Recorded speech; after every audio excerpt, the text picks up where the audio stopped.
Mr. Paul Vincent here, and we got Mr. Lonnie Cochran. We got one of the owners of Npfl and one of the anglers of Npfl. So we've got a little bit of both sides here. Now, what we're here for is about 3 days ago, a big announcement came out from Npfl that there in 2025, there's not going to be any forward-facing sonar. I know this was not a decision just made just on the spur of the moment. So carry us through y'all's way of handling that to come to the decision, and why did you make the decision to say no forward facing? Because you're the first one out of the 3 leagues that has said no forward facing. And so there's other things that we can get into, and we probably will, but I'm going to leave it up to you to cover that. So the discussion's been ongoing for over a year now, over a year and a half probably. We have had correspondence with other leagues in the past in relation to what we are going to do, what we aren't going to do, that type of deal. And you know, let me first foundationally start by saying that if anyone hasn't read the press release, if anyone hasn't, you know, I'm not going to advocate for other podcasts, but Brad's on a bunch of podcasts. I've been out talking different things, like the information's out there. That being said, if anyone has specific questions, you know, things of that nature in relation to mindset, we're available. We're available to talk, you know, email us, you know, all kinds of stuff. We will entertain mature discussions, questions, things of that nature. We are not going to get into the point-counterpoint argument per se. Gotcha. That being said, you know, foundationally, there's not really a right or wrong answer from a fishing standpoint as of yet. You know, our job would have been a million times easier if a biologist would have stood up, raised his hand up, and said, "Hey, you're killing the fishery." Done. I said that for the last year, like vehemently. We're not banning it until somebody tells us it's hurting the fishery. If somebody says that, it's done. Coming out of ICAST this year, seeing a lot of the new technology. Yes. Brad and Mike specifically, so with my sales job, I had responsibilities at ICAST where I did not participate in every conversation. Brad and Mike had multiple conversations with engineers at companies. Different technologies were coming out. I don't know if you've seen the one technology. It's got a receiver that like clips on your rod, and wherever you point the rod, it points the live sonar. It's a turret.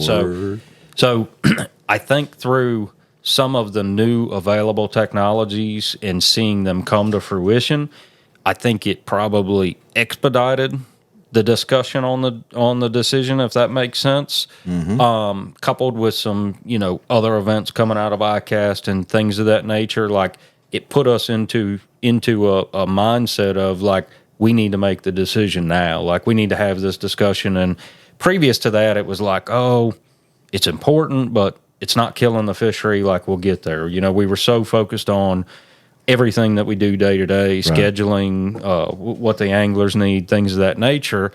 But through the continued heated discussion out there, we felt like there was a need for a platform with no forward-facing sonar involved. Okay. That specific technology. You know, one thing I do want to say, we're not adverse to technology. Brad has live scope on his boat. He's used it.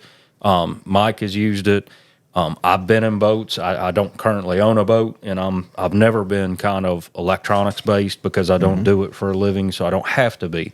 If I want to go out and learn something electronics wise, I'll come over to Lake Gunnersville and go fishing with Lonnie and learn everything that I need to learn and utilize his boat. That being said, we did see a need for a platform to be able to do it. We don't take for granted that we have the availability to make business decisions that other organizations may or may not.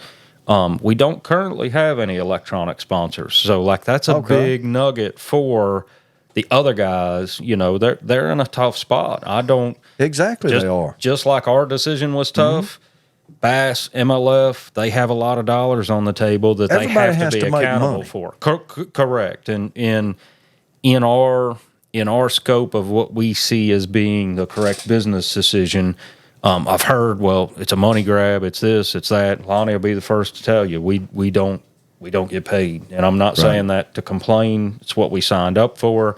we're still in it to win it, and Correct. but we do have to maintain a viable business to give these folks a place to fish for the next 30 or 40 years. That's what we are trying to create and facilitate. Bass has been around for 50 years. You'll hear Brad say it 100 times. When we're 50 years old, they're going to be 100 years old. Okay. From an industry standpoint, GTO, waterfront, all of it, you actually need 3 leagues. There's probably a need for 3 more leagues. We have high schoolers graduating, 6,000 to 10,000 a year of anglers, right? I can't get a straight number out of them, but we have all these kids graduating who want to go somewhere. Right now, as we see fit, I include the West Coast, like One Bass and all that. They're Wild West, I think, is still around. But organizationally, I think you got about 600 professional spots. And I'm probably a little on the high side, but because I'm including guys that we may not see over on this coast a whole bunch. Okay. But way too few spots for way too many people coming up. It's not getting easier for the guys who have done it 20, 30, 40 years. John Cruz is a good friend of mine, and he's been fishing a long time. It's not getting any easier for him to maintain his position with his organization with 100 kids coming in. Right. When you look at the rookie class of this year, 9 rookies, 9 qualified for the Bassmaster Classic. Wow. So it's never been done before. Never. Correct. Now, we can go off into the rabbit hole of the discussion of whether I think people take for granted and say, well, forward-facing sonar did that. Sure, it had a role. I'm one of the guys out here screaming. Taku he's based out of North Georgia. So he has a storage facility in North Georgia. He keeps his boat, keeps his truck, tackle, and all that stuff. I get to interact with the people around him. Gas stations, restaurants, things of that nature. Mm-hmm. Everybody loves Taku. Right. But you have all these people who are trying to mandate policy or anything because of Taku's success based on forward-facing sonar, which he is successful. He does use it. He does have multiple transducers. Trent at Sonar Pros, who fishes with us, rigs his boat.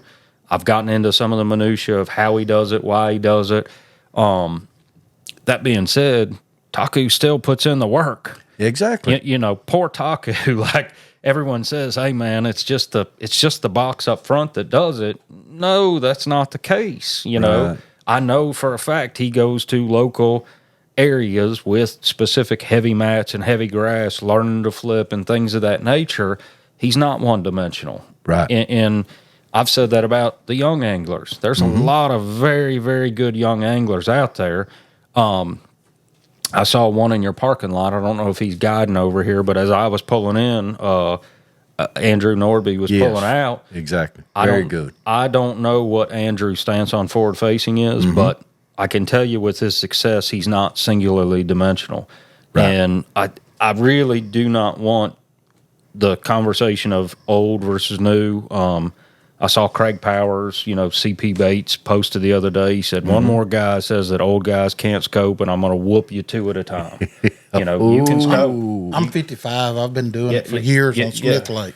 Right. Ever You since can it do come it. out. Yeah. So I think there's it's a very emotional discussion, and until we get to the point to take emotions out of it, but it's been emotional for years. When the split occurred between the other 2 leagues, that was an emotional discussion for a long time. The truth of the matter is, we as an industry need everybody. Right. That's correct. So that's why I work with, I have multiple conversations with Daniel Fennell every year, Chris Bowes every year, other organizations. We've got each other's cell phones. We're talking to each other. Hey, I don't think we're to the point of a level of trust yet to where we're discussing schedules, things of that nature. Like we talk in broad scope strokes. We've all discussed the forward-facing sonar issue. That being said, we need all 3 leagues to exist, and we probably need more. We need more spots for these kids that are coming up into it. Well, you've got your anglers. When you get to a, quote, professional standout, okay, there's ways of getting to that. And with 3 leagues, you got 3 different ways, basically. Correct. And so, Bass has just put out, they limit 55 inches of screen. They'll be regulated to 1 transducer. So they are trying to get it down 1 trolling, 1 electric motor, and things like that. So, they're not saying no forward facing. They're saying minimal forward facing, basically, I guess is what you'd say. Because, see, I'm lost. I'm 65 years old, and I am lost as far as point your rod at a fish, and you can follow that son of a gun running around your boat. Even the forward facing, watching them come eat your bait, that's amazing to me. So I'm very humble in thinking of, man, these guys really know what they're doing. They've got something out there. But if they utilize that, and they're finding out where fish have survived for the lake, now there's nowhere that they can survive. Are you killing the fish? Because the number of fish that are weighed in at each tournament, I feel like, and I may be wrong, but I feel like there's a large rate of them not making it. So as best I have from biologists like Stephen Barton, Gene Gillen, different folks like that, I've had a lot of conversations with Stephen Barton about it. We do talk to these folks and we do say, hey, what are we doing? How are we doing? What's best for the resource? If we don't protect the resource, all bets are off. It's gone. Our little lake at the house, Altoona Lake, right on the north side of Atlanta, on the 75 side, about 5 years ago, everybody who was running tournaments, you've got Jamie Koza over there was heavily involved in a lot of events. Everybody kind of got together and said, you know what, guys, no more championships, no more high-dollar charity tournaments during the spawn. Okay. Like, it wasn't, like, mandated. You can still do it, but, like, boy, you got shamed if you did by the group.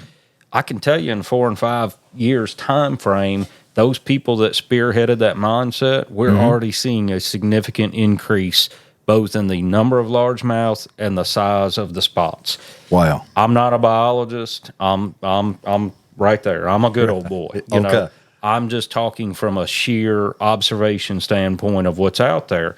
When I used to catch a bunch of 13.5-inch fish, now you're seeing more 16-inch fish. They're getting larger. You're seeing, I think we had a 12 caught last year, which is unheard of for Altoona.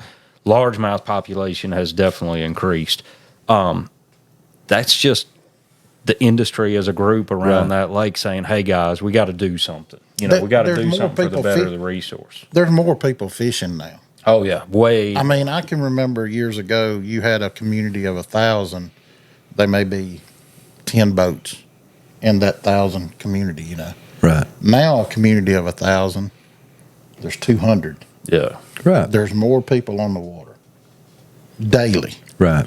I mean, since COVID, the lakes has doubled with traffic, at least. Right. And the lake he's talking about over there has not really been a big bass lake from talking. I know Jamie Koza, and he's a fine man. Yeah. And it takes people like him to get involved with it, to let people know that, hey, we got to protect our resources. Yeah. Yeah. We've just got to do that. And so I didn't know if that was an issue or not. So forward-facing sonar-wise, from an official stance or statement, the only white papers that I know that exist from biologists, all that they say is there's not enough data. Okay. So we haven't had it long enough, and we haven't had enough, like, to understand and to write, like, what it is. Mm-hmm. You would have to have 2 bodies of specific water with similar, size, similar depth, similar temperatures, similar amounts of fish in the lake. And then you essentially, like, it has to be a scientific, study. Correct. We're all for helping with that, with the biologists. If there's any biologists out there watching or listening, you will not find an organization who's not willing to work with the biology side, regardless of state. So the official answer, I feel like now is, and we asked, we searched, we were trying to find somebody. Like I said, If we could have found a crazy old, like Doc from Back to the Future Right, that said, exactly, "Hey, buddy, exactly. like with legitimate data, our job would have been a million times easier." Right. It does affect fish. I'm not saying negatively or that it's going to affect the fishery. Right. I was just speaking with a tackle shop owner yesterday in Georgia. He was here at Gunnersville 2 weeks ago. Wow. And he said that he's already seeing not just a reaction from the beam, but they're already getting smart on the minnow. He said that you're There throwing you a go. jig head minnow out now, and these are his words, not mine. But he said we had to switch to a square bill to get them to eat, which I Well, was ecstatic to I hear. am tickled slammed to death. Okay. Yeah. And- I'm fortunate that people are still willing to try that rather than, I think there's a lot of folks who are still in the mode of kind of, hey, I know this will work. This is just not the right place. Right. I think you're going to see more people and you've been in this a long time. You know that, man, when that A rig came out or we're at Gunnersville, like you're going to catch a fish on a bridge over here. Got that right. Not going to name a specific crankbait. You got that right. But like we saw how that works. It's harder now than it was back then, just because of the volume of fish do kind of smarten up and They see get a bait acclimated enough. to it. Yeah. We do give them way more credit than we should a lot of times. I agree think. with that too. But from a fishery standpoint, I think everybody's kind of standing by to the biologist saying, hey, how do we help you get the data and get the information? Right. Everybody that I've asked on the biologist side said most are going to call it a 5 to 10 year window before we can say that. You know, we have to start collecting the data. Once we're collecting the data to make it an official statement or an official, study, it's between a 5 and 10 year window because lakes go in cycles. They do. When I first moved to Georgia in 2000, we would come over here on a Tuesday or Wednesday. We would catch 50 or 60 fish, and you might catch 10, 12 between that 4 and 6 range, and you will catch one over 6. Like it was just guaranteed. And I was not in the fishing industry at that point. I was selling heating and air supplies and then electrical supplies. But you caught a bunch of fish. It's gone through that cycle.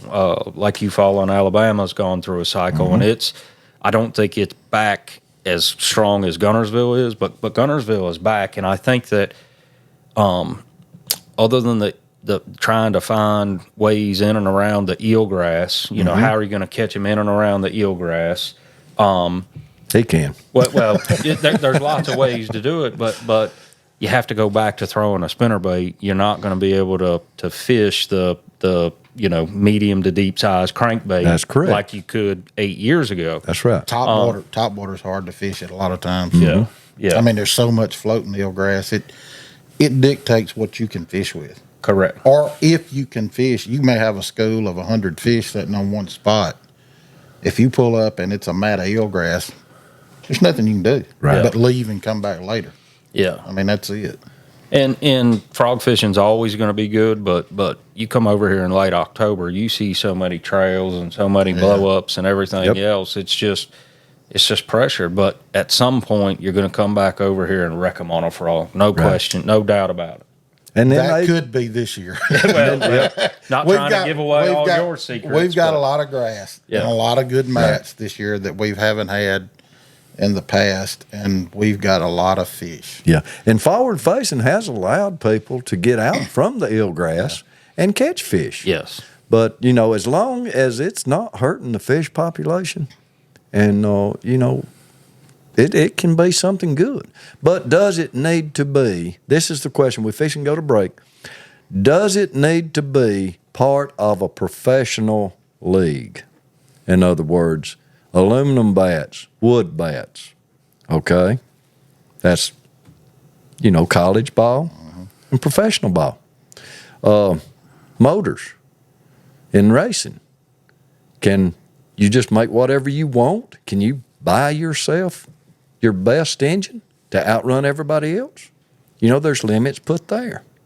And so, should there be limits put on professional bass fishing? That's the question that's here. And that's why y'all took a step in saying no forward-facing sonar. Y'all are the first ones that has took it out completely. And so what we're going to do is we're going to close it up with this next statement, and we'll make it as a positive, because I want all these podcasts to be positive and just informative. So there will be questions from it, and I hope nobody's made anybody mad. It's just a sit down talk. And so we're fixing to go to break, and we will be back to close her out. So y'all hang in there with us. Thanks a lot. Guntersville Tackle and Outdoors. 2 locations to serve you. 3760 Highway 69 Guntersville. 256-582-9870. And Waterfront, 6955 Scottsboro Highway, Scottsboro. 256-582-6060. Your one-stop shop for weekend anglers to tournament anglers. We have a full line of rods, reels, tackle, and an assortment of live bait. Waterfront offers lodging, carport, and outlets for boats and a boat launch, plus gas, groceries, deli, and more. Enjoy the great experience of GTO hospitality at family-owned and operated Guntersville Tackle and Outdoors.